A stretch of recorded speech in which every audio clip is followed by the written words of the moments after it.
welcome to the 41st episode of PauseCast. It's Thursday, May 25th, 2017.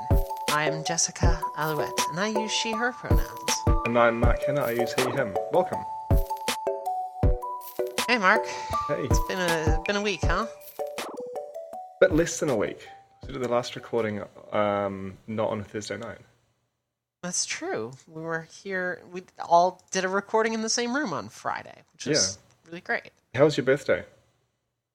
It was really good. Thank you for asking. Nice. I ended up getting a couple, DLCs and things as gifts. Oh, cool. Yeah. How about yourself, though? How's I your haven't week had my been? birthday. You been playing much? You didn't have a birthday. No, But not yet. what are you up to? What have you been playing? Let's get into it. So I've been playing more Mass Effect multiplayer, but I've been having these damn hardware issues. My laptop's power cable has been a problem for a while. When I first got this laptop, it was the same time as I got cats. Gizmo, who has featured briefly on the show before, and I had another cat at the time as well who was teething and chewed my then new laptop's power cable to bits, like the bit that goes into the computer. I still have it, covered in bite marks, does not work. So it was about 3 years ago, I switched to using my previous laptop's very similar and similar in a way where I could use it safely, power cable. But then soon after that, dropped my laptop, very clever move, and the power cable bit that goes into the laptop has been bent, and it's been kind of iffy since then, and it finally seems to have died. So as we're recording, I have the power cable plugged in, I'm on battery power, and every few seconds I will get a slight burst of actual power, which has made it a real pain to play games, because anytime I'm running on battery power, it throttles the frame rate awfully. So I'll be playing Mass Effect multiplayer, and suddenly everything will start going like a slideshow and be like, oh, okay, I need to wiggle the block I have wedging the thing in to keep tension on it so that I get power back. That stopped working. So the last couple of days, I haven't been able to reliably play anything. I've ordered a new power cable. I really hope that arrives soon. But yeah, so that's been my week. I've also played a little bit more Owlboy, which I've really enjoyed. I'm still not super far into it. I think I've played around an hour and a half in total. Right, yeah.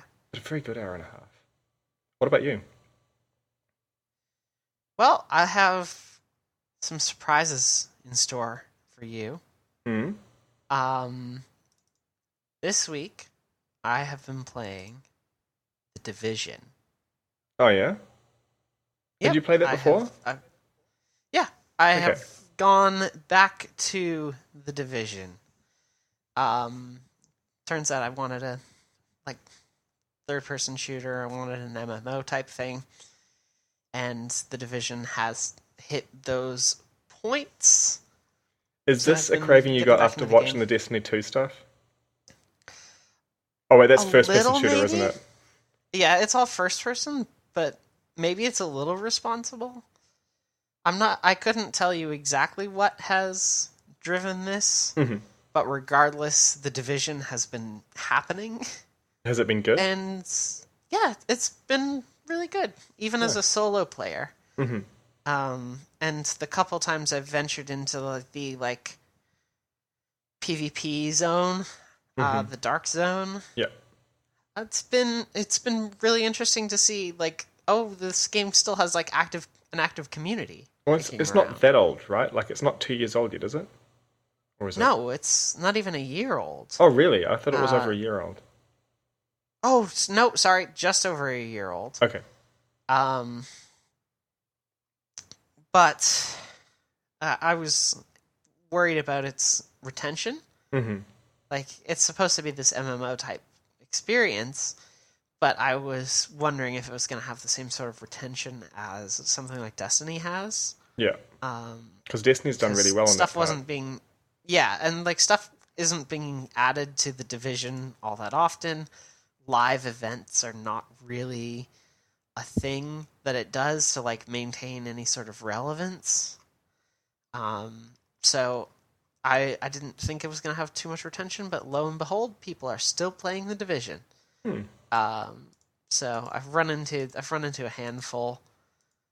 I've been going through the Darkstone. I've been trying to get this main story done because I haven't finished that.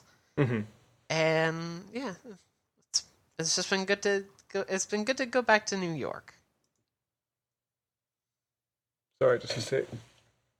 No, I think it's fine. There was just some noise coming from the street, and it sounded like it might have been a fight, but I don't think it was. Well, that's no, it's fine. Sorry. Okay. Cool. So, how far are you in the story then? Like a third of the way, maybe. Okay. I'm definitely a third of the way in like the level progression. Right. I'm at like level 12. Level Out of cap 30? is 30. Okay. Yeah.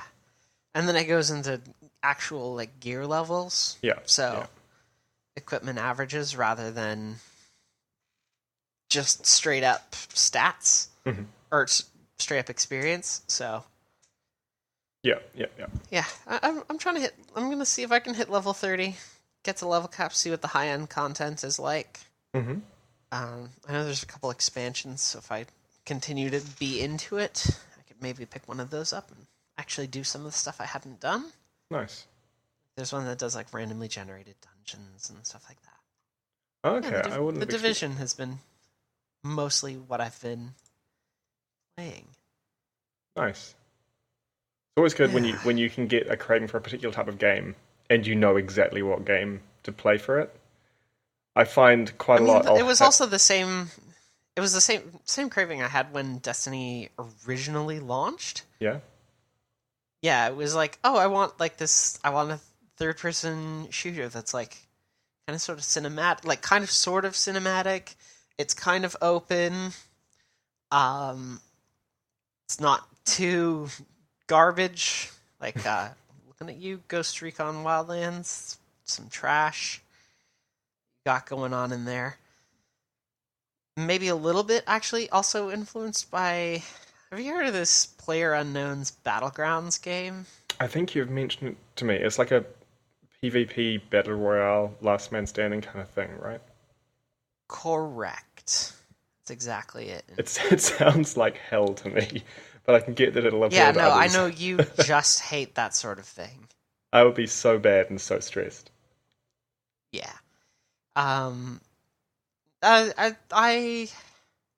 I've watched a few streams of it from like the Polygon and Waypoint crews, and it's very entertaining to watch those people play it.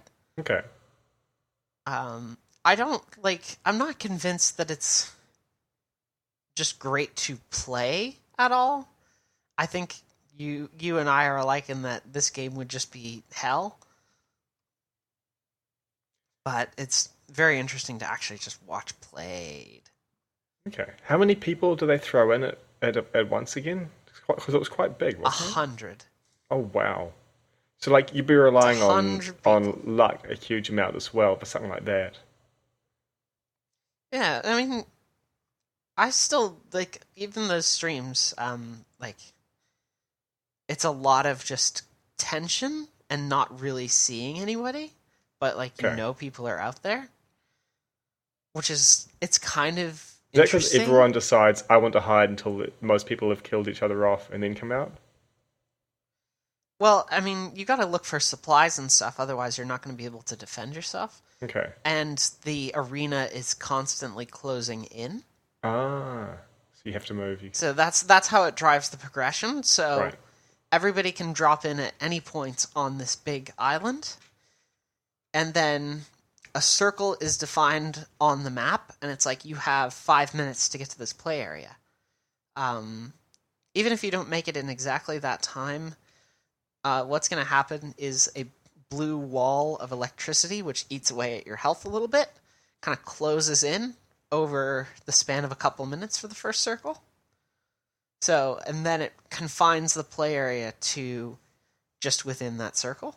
Okay. And then after that, the second you'll start seeing like the second circle will come together.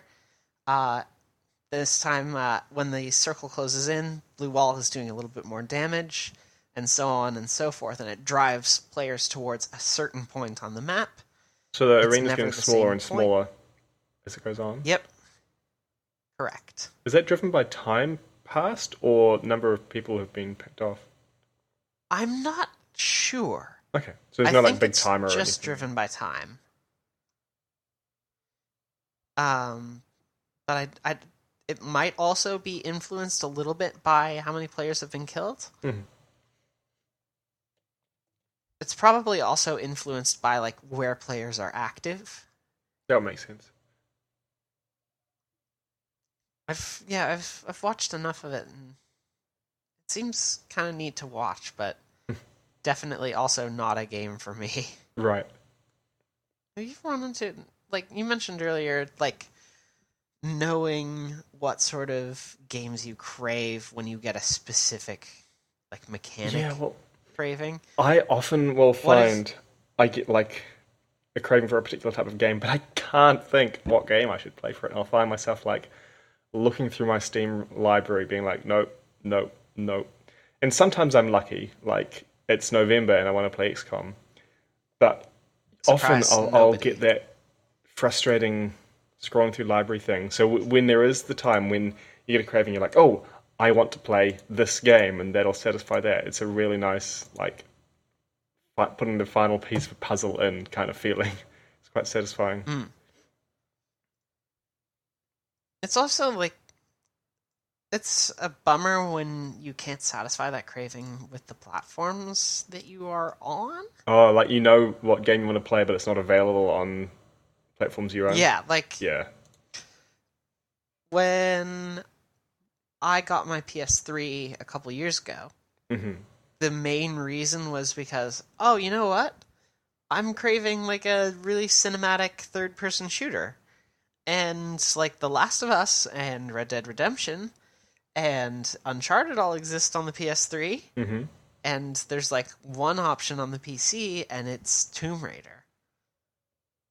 So that drove my purchase to get a PS3. Yeah, fair enough. I was just thinking, isn't Red Dead Redemption on PC? But no, it never came to PC. That's right. Correct. And nobody knows if the second one is coming to PC. Mm. It got delayed again. Or, sorry, delayed for the first time. Red Dead Redemption 2. Big games so often get delayed, right? So do little games. Yeah, and I mean, Rockstar's been delaying games for more than a decade. Every game that they have released, including the, like, redos of Grand Theft Auto 5, have just been delayed, so this is to be expected.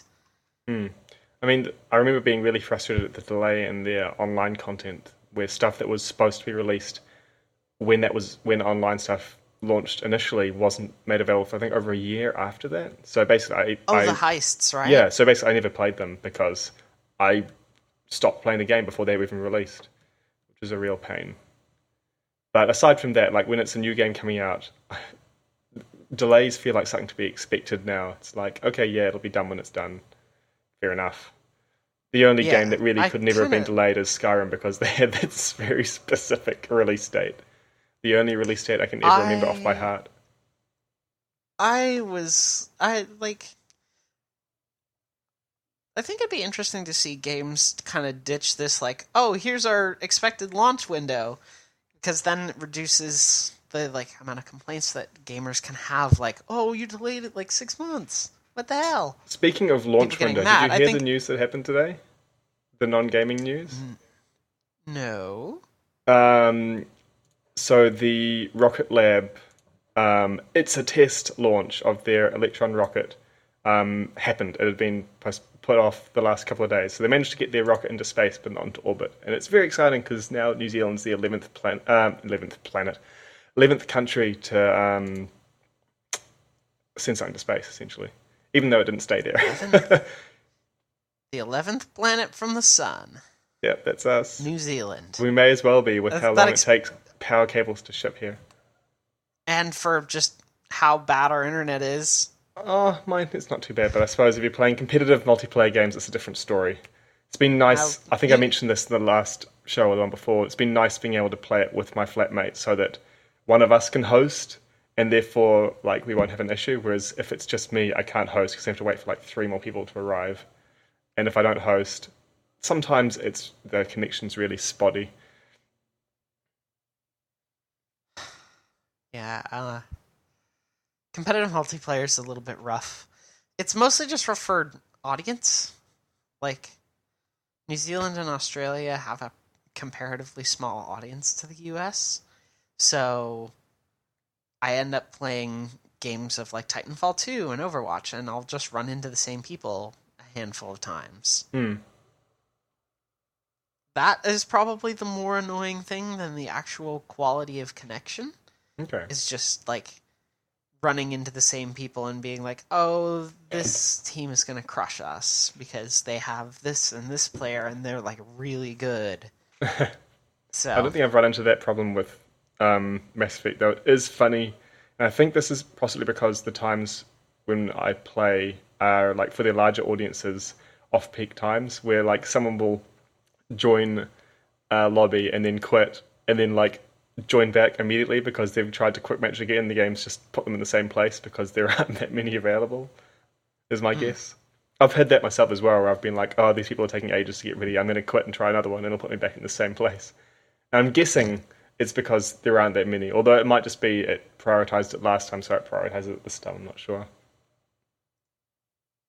Either way, just limited audience of a lot of games, especially in competitive scenes, can make gaming on an island a little frustrating, I'd say. Quality of connection generally isn't too bad here because we have, like, fiber. Fiber is kind of everywhere here. It's fine. Yeah, I've got fiber as well, and it's very helpful when you've got it. Although still, I occasionally have issues if I play Diablo 3 or something, where just, like, I'm playing it freaking single player, but it'll still take a second between me clicking somewhere and the attack animation will happen immediately, but the actual attack doesn't happen for like another second or so. That can be really frustrating because like I'm not playing online. I'm sure I've railed against online-only single-player stuff before. I think you have. Yeah, probably. I will definitely have told my Splinter Cell Blacklist story around that. Yeah. Bad save systems. Yeah, that's the one.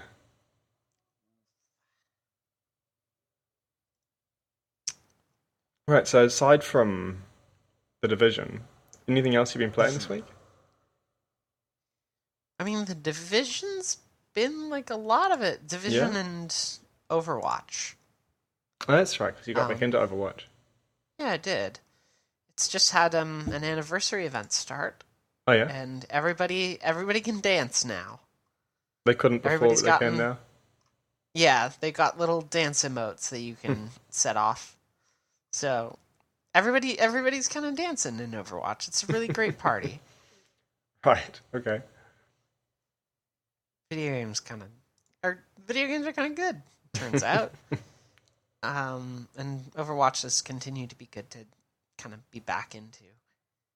I've continued to climb in my season rank in competitive. That's good. So I've pulled myself out of the hole that I was in when I retired from the game, and that's definitely a positive. Yeah, in the times when my power's been spotty, I've gone on to games where it doesn't matter quite so much. I've actually played any more Stellaris, which is one that I've noticed it hasn't affected as much when it swaps to battery, but Owlboy, it hasn't been as big a problem, and like, I've been getting a really good vibe from this game. The way the characters are written and the notes the story's been hitting in the first hour and a half or so have reminded me of some really great games, and just the feeling I used to get when experiencing their story for the first time that I haven't had because I'm so familiar with the story now. And these are games like Chrono Trigger and stuff like that. I mean, of course, the pixel art's going to make me reminisce about that. But it's a really good feeling. I'm excited to know what happens next. It's not old enough that I've had it spoiled for me or anything like that as well. So it's really good. It's really fun. Do you want to get into it a little more? Sorry, what was that? I said, do you want to get into it a little more? Sure, I don't know how much more I can really say about it because, like I said, I've only played about an hour and a half of it all up. Um, and I don't want to get into spoilers on anything even just that far in if I want to talk about the specific story notes or something. So it's a bit hard. What about that feeling though? Like the The feeling Yeah, of yeah. So, for example, oh damn it, my power just went away. No Mass Effect for me. Um, so, for example, last year, I read a series of books. It took me the whole year to read because there's fucking 14 of them. But I'd read the first 10 of them when I was in school. So, for the first 10 books, it was really familiar. If I didn't remember something before reading it, I remembered it after reading it, having read it before, and it was. And I had this feeling of familiarity with the characters, which added a different layer to it. But then once I got onto the last four books, it shifted gear where I didn't know what was going to happen next. There was risk involved. I got excited for what was going to happen next in a way that I hadn't been before. Kind of in a way, a similar way to how I hold the Mass Effect 3 DLC that I haven't played yet. And that was interesting because now this year I'm reading a different set of books by a different author where I've started to develop that similar feeling of shared history with the characters. You feel like you've been there with them through all their trials as you've been reading with them, but you don't know what happens next or anything. And this, I think Owlboy has very quickly given me that sense of camaraderie with the main characters. Right from the start, you get a glimpse into some of the hardships they face, and you feel like you're the one who's facing them with them because you're the main character of a video game you're playing. You're essentially controlling them. It's like these things are being happening to you in that sort of way. So it really quickly established that, and it's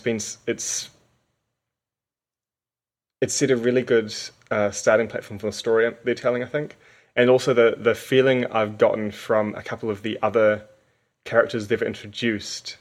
Just it gives me that sort of, they don't make them like this anymore kind of feeling, but apparently they do, because it's such a new game. It's like a nostalgia hit from a new game, and not just from the art style.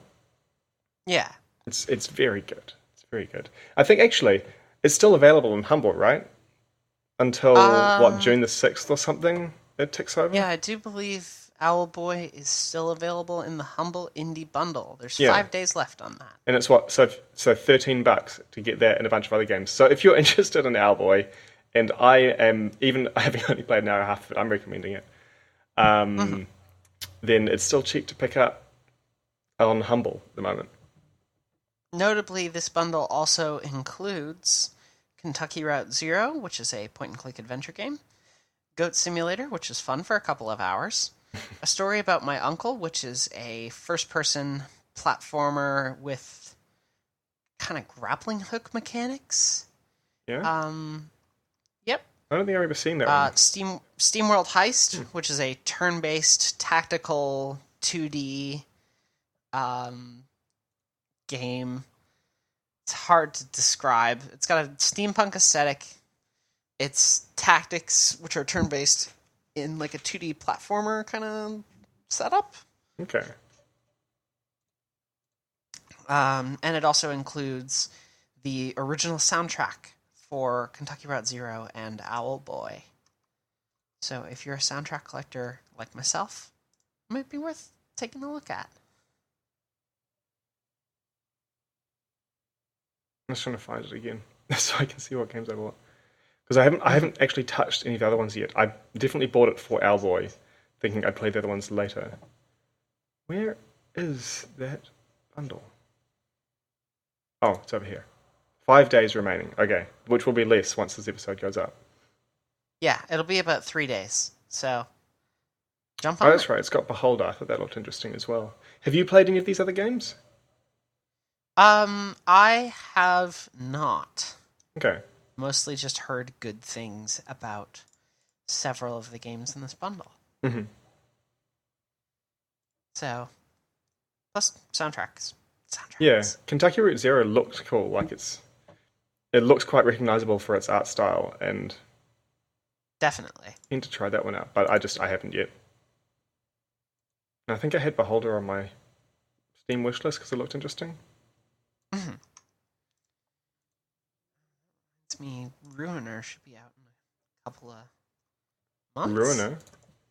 Ruiner. It is a cyberpunk set, top-down shooter, kind of like Hotline Miami. Okay. With that kind of level of brutality as well. Its aesthetic reminds me a little bit, just having a very quick look at screenshots of what's it called? That fantasy sci-fi one that's based on a pen and paper game, Shadowrun. Yes. I think that it reminds me of that a little as well, I think. But I'm interested in that as well. I don't know when that's coming out. It says release date 2017 on Steam, so that's quite non-specific. I think that works to its benefit, though.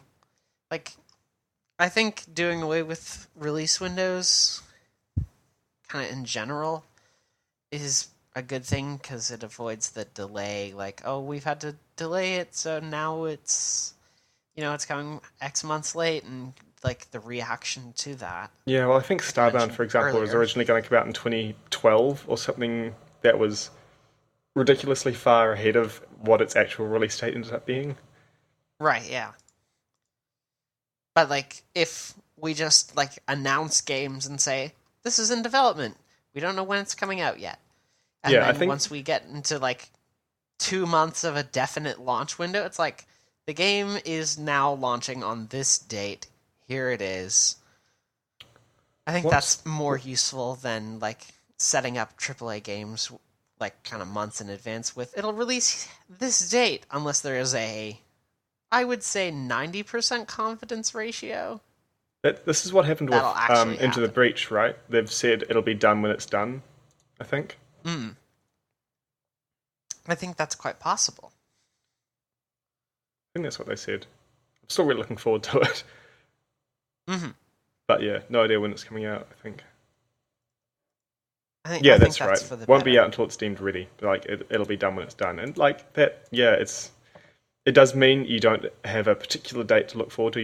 You can't like book your day off when the game's going to come out or anything like that. Yeah, exactly. But yeah, I think it is a good way to do it, particularly if it's a small studio or something.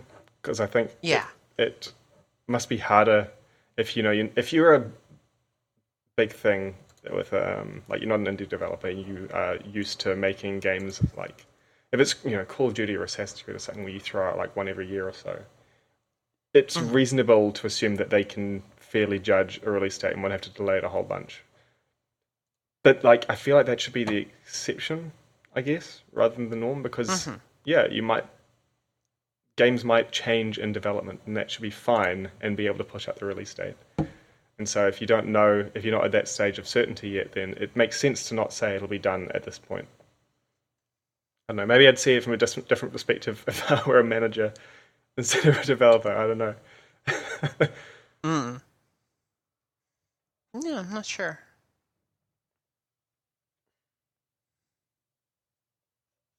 Do you have anything else you want to get into right now? I haven't played anything aside from those two. Let me think.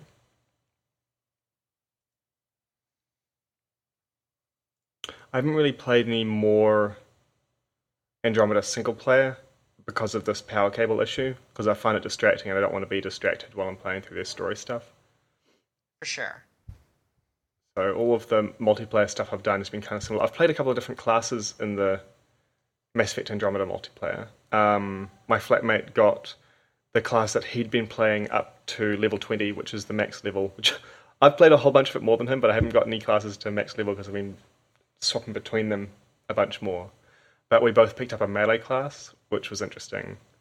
Because we unlocked some more classes through that random unlock system. So he picked up one of the Krogans and doesn't even use his gun. because he can headbutt things to death so easily at this point because he's leveled up enough that he can boost his melee power. So on the couple of occasions where I've died, like there are some enemies that can one-hit kill you and you can't revive. A couple of occasions I've had that happen to me and I've followed him. And it's hilarious watching him just run around, headbutt everything. He tells me occasionally when he'll miss something with a headbutt and hit a wall, and it makes a really funny like dong noise when he headbutts the wall. But the class that I had been trying was another melee class, which has essentially a melee sniping ability where I target something, press 3, and will turn invisible and teleport to them and stab them in the back. Which meant that I would often either stab something in the back right before he headbutted it, or headbutt it right before I teleported to it and stabbed it in the back. So we'd be stealing each other's kills all the time. And when you kill everything in one hit, it gets really frustrating when someone steals that because you don't get like the points you would normally get for dealing some damage to them before they got killed. Yeah. So both playing melee characters got quite frustrating. So I've kind of stepped back from that character for a bit to give him the room to do it. And I think once he's done with this character, I'll probably go back to that melee one and see how that goes. But that was quite fun. Especially when I would kill something and then he'd hit by the wall because of it and tell me about the noise it made. I think he can hear that a bit better than me. But yeah, the new map that I mentioned last time, I think, it's only been available in a very specific mission, which I hadn't expected. Mm-hmm. So we did that. It was a silver difficulty one, which meant we had a bit of a hard time with it, but we were okay.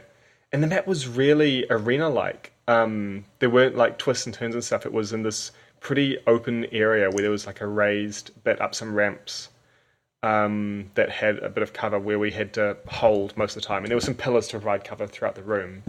But it was really open, which got quite frantic in the end where, you know, you've got all these powerful enemies encroaching and you can't kill them all in time. There are consumables you can use in these matches, and one of them is essentially a one-hit kill button. I haven't used any of those yet, but we had to use a bunch of them just between the team on the more powerful enemies that just take so long to get their health down that if we focused on them, as we'd need to, because if they got up to the top, we'd be forced down and killed. If we focused on them, we wouldn't have time to get rid of all the other littler stuff that was also trying to swarm us. So that was interesting. It makes me wonder how hard the gold matches must be if you can't manage that. Or maybe just people who play them have got that much better gear. I'm not sure. But that was quite cool. I would imagine that is the case. Maybe. But it also had a really interesting modifier as some of the specific missions you can set up do. In this case, you couldn't get any more ammo or power cells, which is ammo used for some skills. But you started with 9 times as much ammo and 8 extra power cells. So my flatmate ended up having to rely a lot on his abilities early on to save his ammo for later. I was quite happy with it because the pistol that I've been using doesn't actually use ammo. It just has like a charge-recharge thing, so I didn't suffer at all for not having enough ammo. I just picked a class that also didn't use power cells, and it was sweet. But it was an interesting modifier. I don't know, maybe I would have found it even more interesting if I actually had to deal with it. But it's quite cool. There are some other ones that will be like, you know, extra damage with this weapon type and diminished damage with all other weapon types. We did one that was skill combos, which is when a skill that's a primer, so it gives something a status effect, is used on something, and then another skill which detonates a primer, which certain skills do, is used, and there'll be an explosion that deals damage to things around them. The damage from those was doubled, I think. So of course everyone focuses on making these combo detonations. That was quite a fun match to play with all the classes people were using so they could detonate their own combos. They were just happening all over the place. There were lots of explosions. It was quite cool. Speaking of explosions, I should get back into Just Cause 3 at some point. I still have that record of yours to beat. You will never beat that record. It's still sitting there. I still have that game installed. Yeah, so do I. And I still have that record. I don't even need to load up the game to know that, because you will never beat it. Not true. I will beat it. If you do, it will only be for me to beat it by a much greater margin. Presuming I can keep my laptop on for long enough that it will save at the end of it. Maybe I have the advantage right now, then. Maybe this is when I need to like move in and snap all these records just Well, the thing out about from this under. particular record is just the time it takes to beat it, because it's literally time-based. Yeah, because it takes 20 long ass minutes for me to 24 just minutes, thank you hang very much. 20 full long ass 24, minutes. 24. 24, Yeah. not 20 full. 24 long ass minutes to just getting around this island. It'll be a thing. It'll be a thing. You'll hit a I'll tree probably at do 12 and a half minutes. No, you'll hit a tree at 23 minutes. It'll be even better. You mock me. But don't you have the jetpack thing where you can just stay in the air indefinitely? That'll cheapen it. I think that nullifies it. Also, Oh, good. no. I hope so. I also hope you use it accidentally. I don't even have it right now, so Okay. Fair enough. there is no risk of me accidentally jetpacking. I'm good. Accidental jetpacking, name of the episode. It happens all the time. I feel like I almost feel like I want to get into the anime minute because I just wrapped up watching Full Metal Alchemist Brotherhood. How was it? But I don't. Without spoilers, of course. It was really good. Yeah? I would recommend that you watch it. It is dark and dramatic, and it's a very good anime series. So how much is there? 64 episodes. Oh, that's a lot. I mean, it's no Naruto. No, but not many things are. There's a few. There's like Naruto, One Piece, and like a couple other things, I think. Yeah, exactly. There's not many. Yeah. But, yeah, 64 episodes of Full Metal Alchemist Brotherhood. It's pretty good. I would recommend it. It's, I will say it's very violent, though. Just a forewarning. Mm-hmm. For anybody who's listening, for you also, very, very violent. But just a lot of cool stuff. A lot of invocation of things like the 7 deadly sins and Is there stuff like that. Without spoilers, can you give the basic premise of the show? So, I mean, I can Like give you the first couple episodes, basically. Well, but that's spoiling the first couple of episodes. Like, what's the setting? Is that something that makes it special? It sets it apart. The setting is kind of 1940s Europe analog. Okay. Complete with a Nazi analog. There's that's like a whole thing that's happening in this world. I mean, that was actual 1940s Europe as well. What makes it an analog? It was also. It's not actually Nazis. It's not actually Europe, etc. It's an analog. Okay, right. But I can't really explain the setup other than some spoilers for the first couple episodes. Okay, right. Like it's all set up very quickly at the outset, and then it becomes impossible to talk about without spoiling anything. Okay, I'll just have to watch it then. I would recommend it. Can you think, like, do you know any games that are kind of hard to talk about in that regard? Because they don't really deal with, like, I guess specific themes, but rather just their own self-contained events. Like, the setting isn't what makes them special so much as what happens. Yeah, like, the setting isn't what makes it special, the mechanics aren't what makes it special, the, like, I could talk about Nier Automata a little bit, because Nier Automata is, like, a story about sci-fi and, like, the nature of humanity. And I can talk about a little bit of what Nier does without spoiling anything in it. But something like Full Metal Alchemist, I couldn't talk about that because there's not really, like, themes going on. It's just kind of its own narrative. Mm-hmm.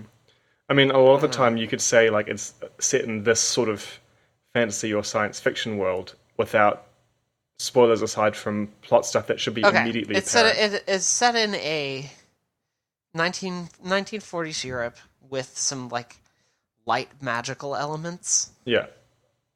Is how Okay. like that's kind of as close as that can get. Yeah. I guess I can talk a little bit about some of the themes of kind of conspiracy. What if perhaps the government is bad?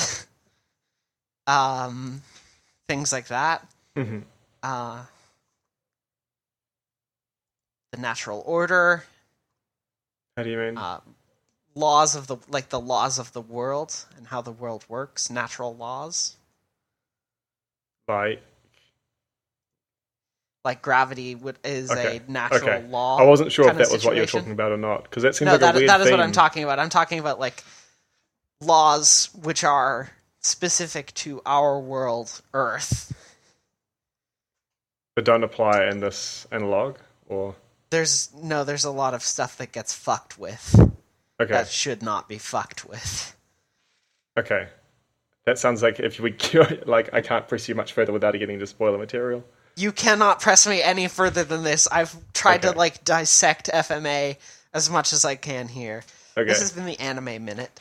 I mean, I've been getting further in Standalone Complex, the Ghost in the Shell anime, but I think we've still got something like 6 episodes left of the first season. But that's been really good still. Yeah. I still kind of wish I had watched this before the movie because that's how they happen chronologically. But right. Yeah. I thought Standalone Complex was after the first movie.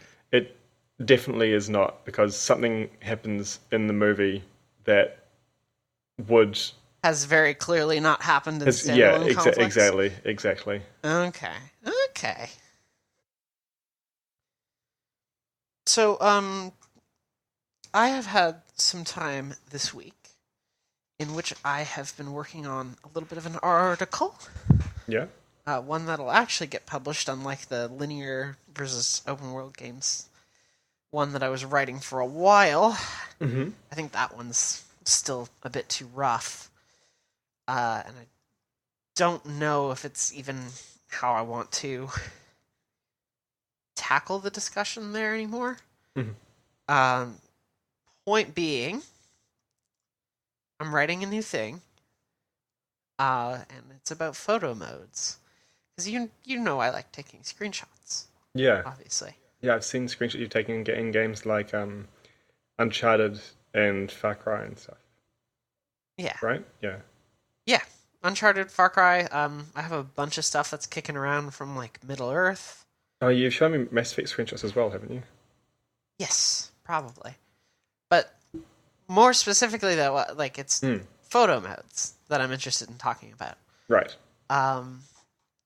So the thing I'm most interested in with photo modes is basically whenever I have used them in certain games, it's kind of changed how I played them.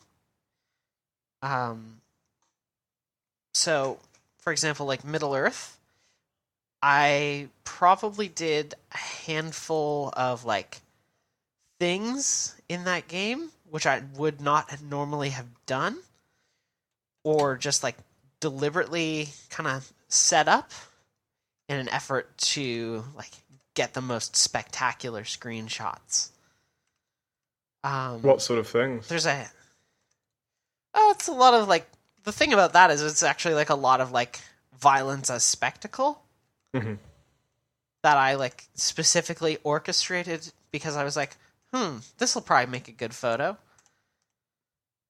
Feels a little like that approach. First of all, it feels super phony of me.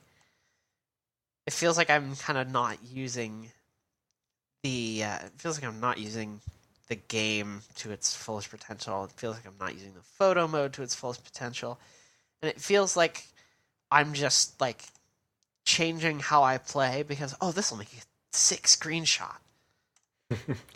Yeah, I had some of that in Shadow of Mordor where I'd find myself toying with the enemies because I wanted the fight to go on until they did the right animation for me to then pause it in photo mode and try to take a good photo.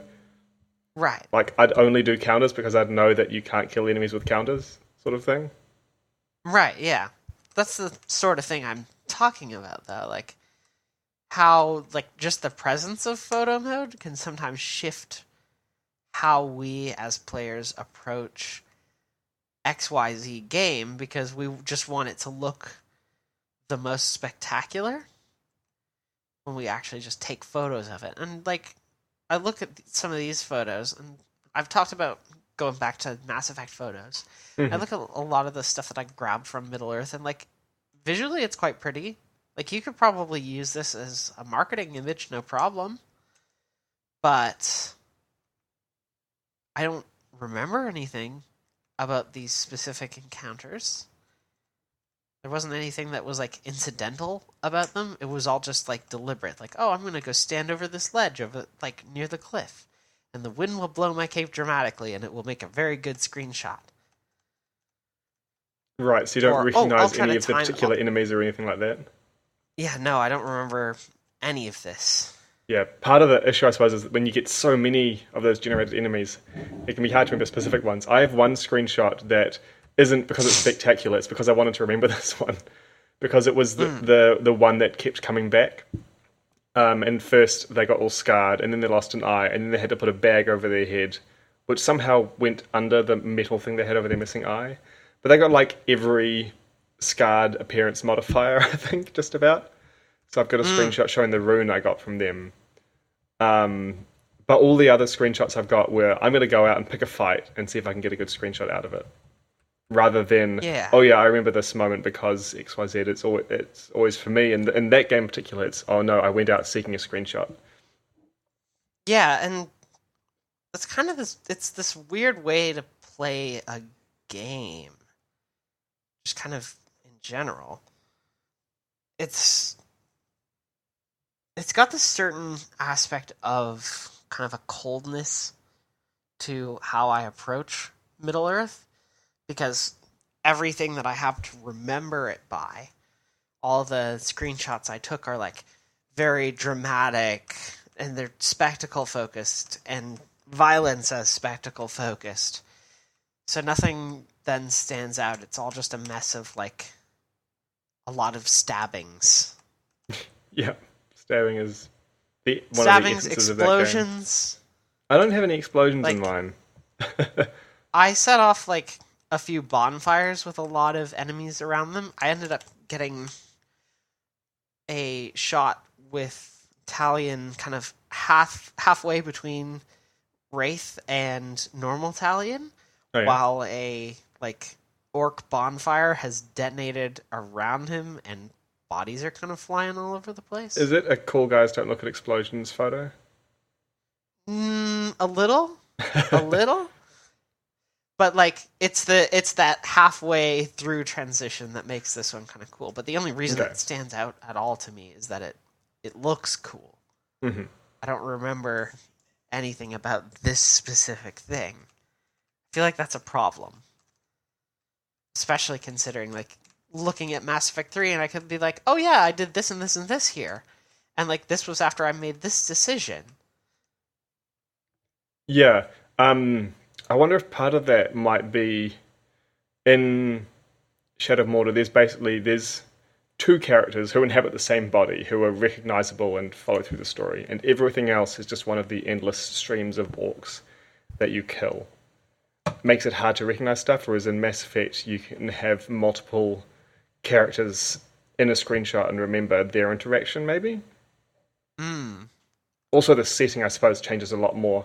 In Shadow of Mordor, it's like, I'm in one of two places, whereas other games like Mass Effect, it's a lot more, oh no, I was doing this because I was here, perhaps. And just, like, one of those places is not at all in any way visually interesting. Once you get into the second, in Shadow of Mordor, the first region.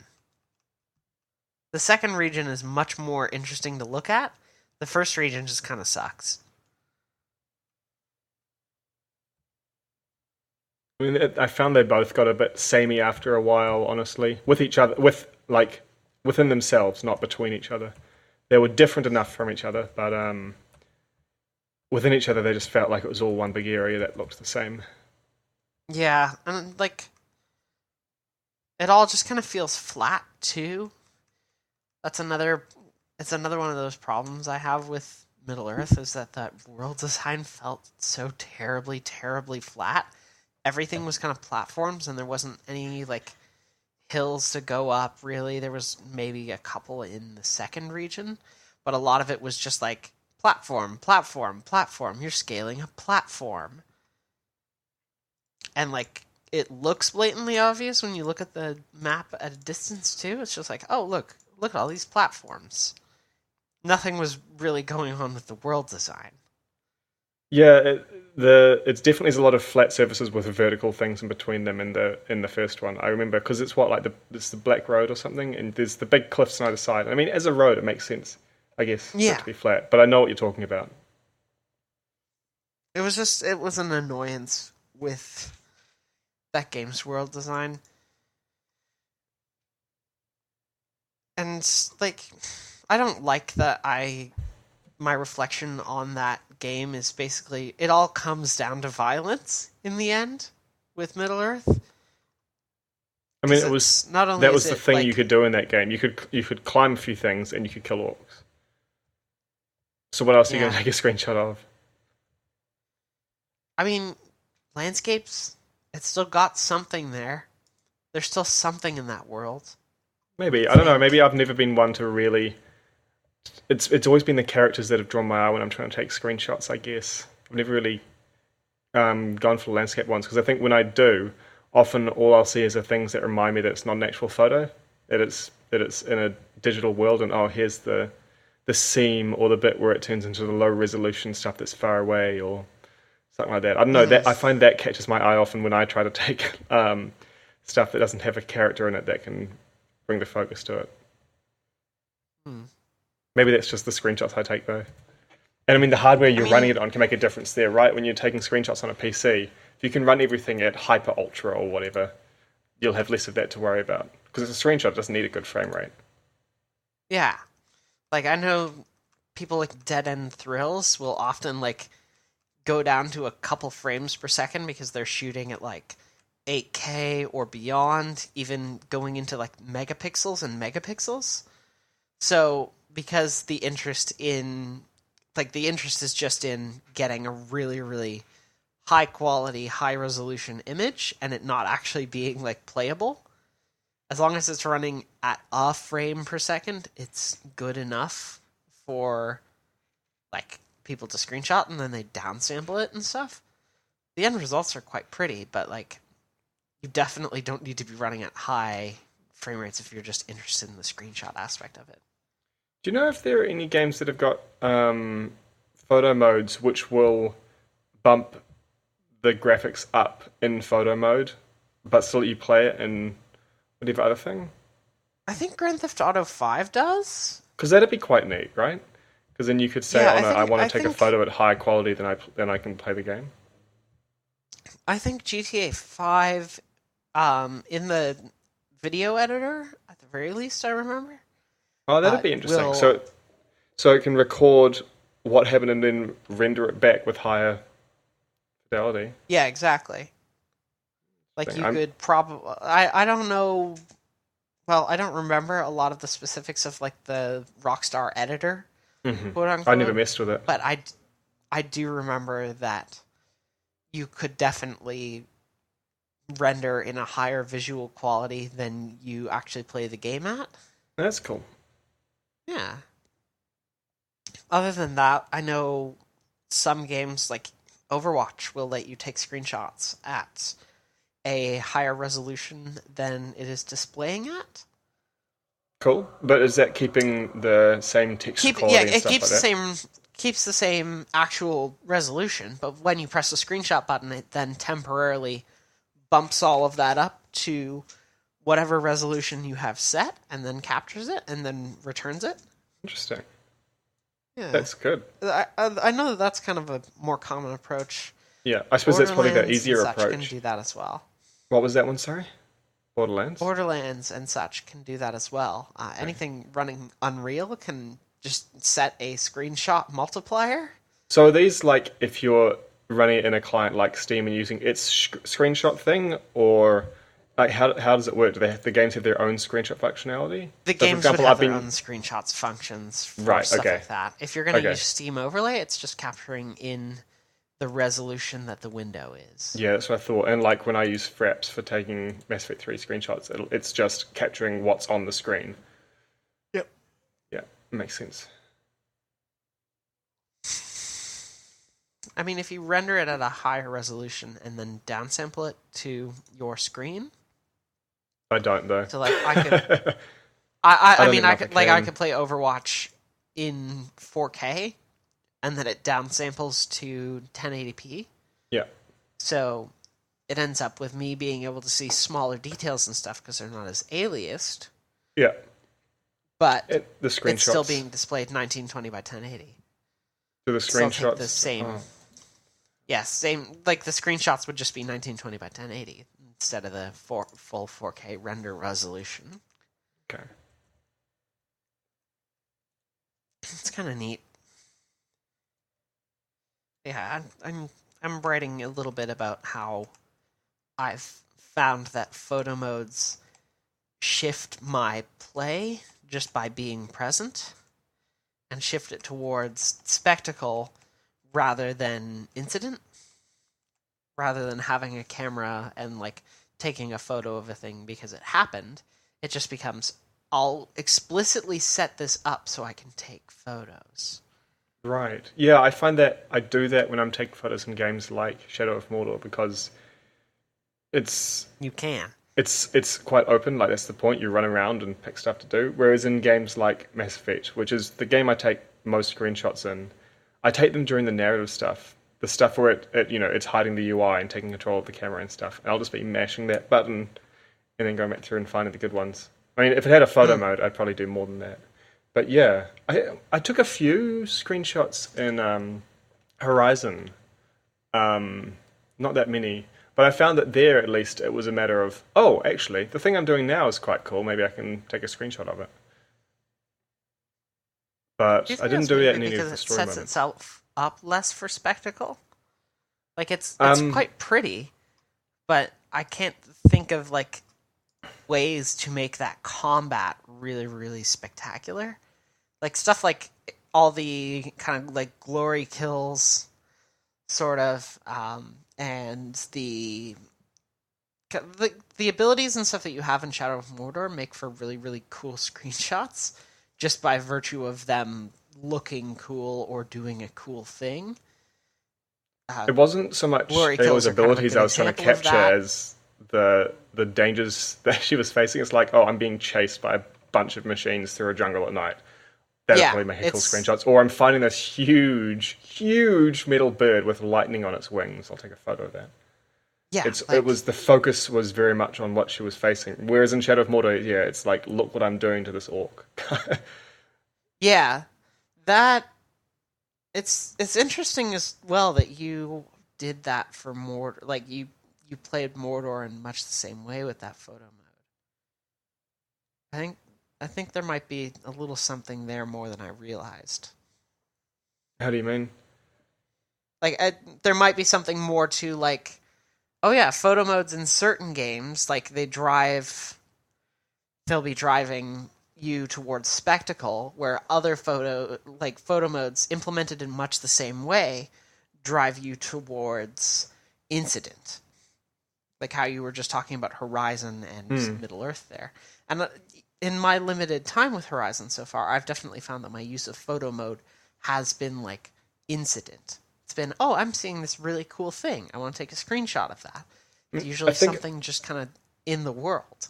I think a big part of it, honestly, may be that I didn't discover the Shadow of Mordor photo mode until after I was done with the main story. So that was at the point when I was just going around doing stuff. Whereas Horizon, I was playing it largely for the story and I hadn't revisited it since finishing that. Whereas if I did, and I wanted to mess with the photo mode, then I might seek out the same sort of thing where I try to set up a scene to photograph.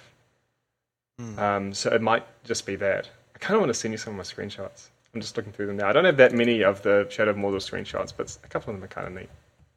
Definitely do at some point. I can just drag them into Hangouts right now. I got a No, I question can't. while you Never do mind. that, then.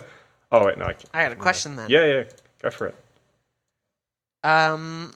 Per Harley Quinn on Twitter, Mm-hmm. at the next fan, Harley Quinn asks,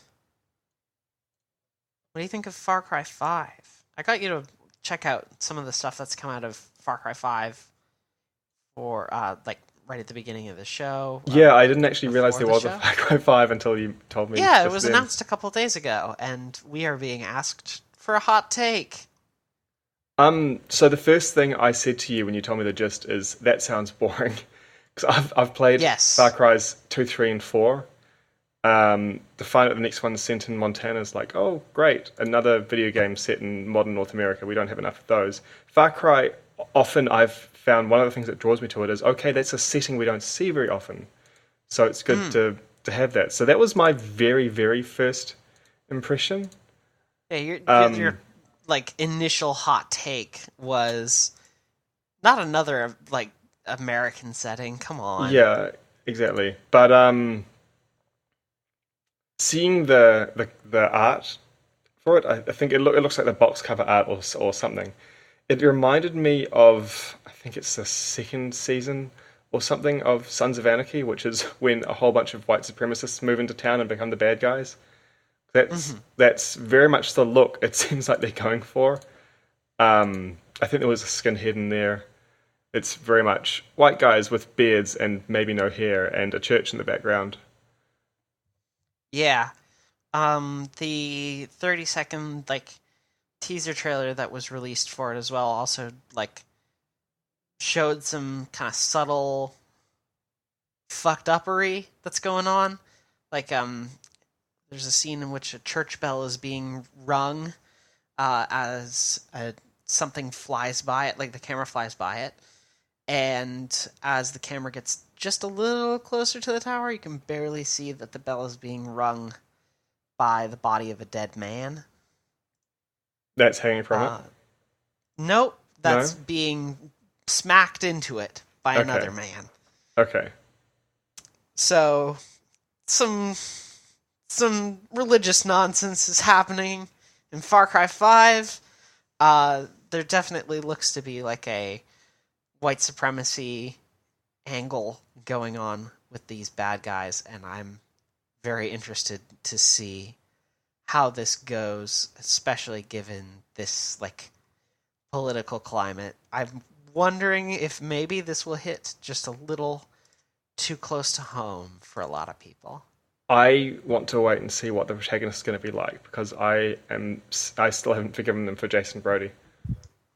Jason Brody is a fucking nightmare. I hate Jason Brody. So yeah, all that he stands for.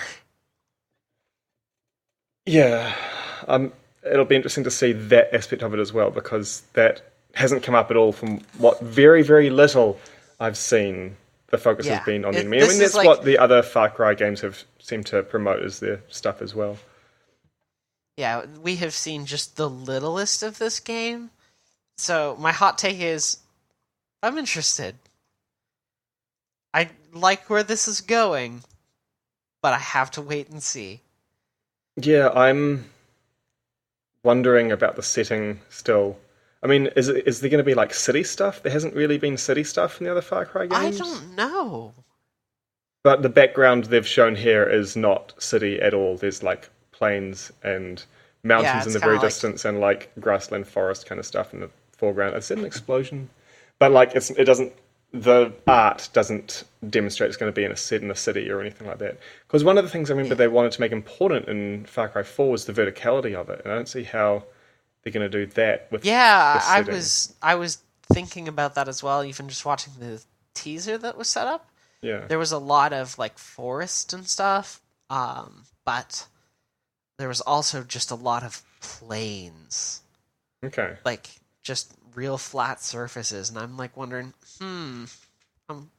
what's sort of setting are we going to have here? Is it going to be interesting to traverse?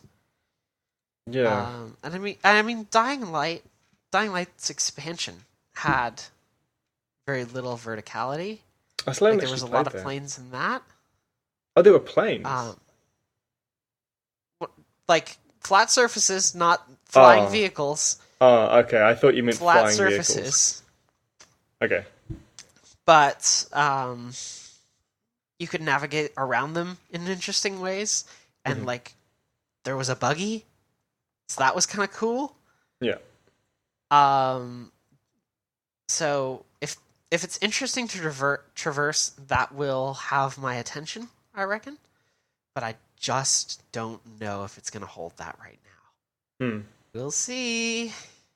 We'll see. I mean, it's only just been announced, right? And then we've got E3 next month, so we'll probably hear more about it then. Yeah, exactly. Do we know what platforms yet? Probably PS4, Xbox One, PC. Like, has there been a Far Cry game? Oh wait, what am I talking about? I've got thing. I was going to say you have PC. Far Cry 3 I've got and Far Cry 4 4 on PC and Far Cry 3 on PC. What am I talking about? Never What mind that. are you talking about? I thought I remembered playing them on PS3, but no, I've only played them on PC, so completely ignore me. I mean, that would make for a boring show if I just completely ignored you. It'd just be me talking. That sucks. That sucks. I wouldn't want to do that.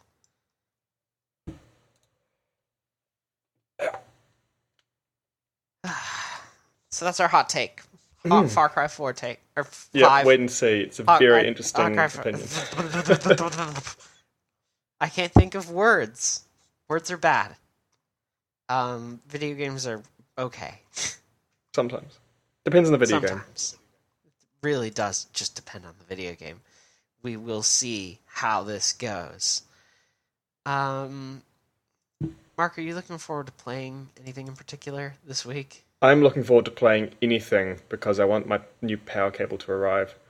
But I'm not even sure if it's going to arrive in the next week.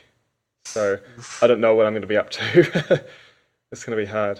I'm going to have to see if I can play Stellaris. I could. I don't know. I don't think my laptop battery can manage more than like an hour playing a game, and I'd have to like find a way to hold the power cable in tension so that it can charge up while I'm not playing or something. So, like, I'll have to see what even I can play over the next week. What I'd like to play is more Mass Effect and maybe more Owlboy, although if I can get to a point where I can play Mass Effect single player without the distraction of worrying about my power, that's what I'm going to do, because I want to get further in that, but I've avoided it because I don't want a distraction while I'm doing that. That's fair. But yeah, it depends so much on when the new power cable arrives, and the estimation was 6 to 15 working days. It's like, great, 1 to 3 weeks, useful. So I'm hoping that'll arrive next week. Like, if I'm super lucky, it'll arrive early next week. If I'm not, it'll arrive in like 2.5 weeks. So, what about you? Probably gonna play some more, just kind of more Division. Yeah. See how that continues to treat me. Probably finish the main story at some point. And that I'm not quite sure. Vanquish is coming out this week. Vanquish. So I might Vanquish. That's not the game you mentioned before that I looked up, is it? Don't think so. I think you said mention something before the show. Of Bayonetta. That's out this week though, so I might see how good that is. Okay, what platform's that on? Maybe some more time on here. Oh wait, I just looked it up and it's found a 2010 game. Is this a sequel to something? No, it is a re-release of Vanquish on PC. Oh, okay. Have you played it before? I have not. I have heard good things, and I know nothing more. Right. I'm taking your approach for once. Haha. Nice. Well, I hope it pays off. I hope it pays off too. All right. So, hello, PauseCast fans. We have a Patreon online. You can support our show financially, help us pay the bills. That'd be really great. Patreon.com/PauseCastShow. Thank you to our patron, Ash Yee, for her continuing support of the show. Thank you, Ash. We are online elsewhere. If you would like, you can come find us on Twitter. We're on Twitter at PauseCast Show. We're on Tumblr, PauseCast Show. Facebook, facebook.com/PauseCast Show.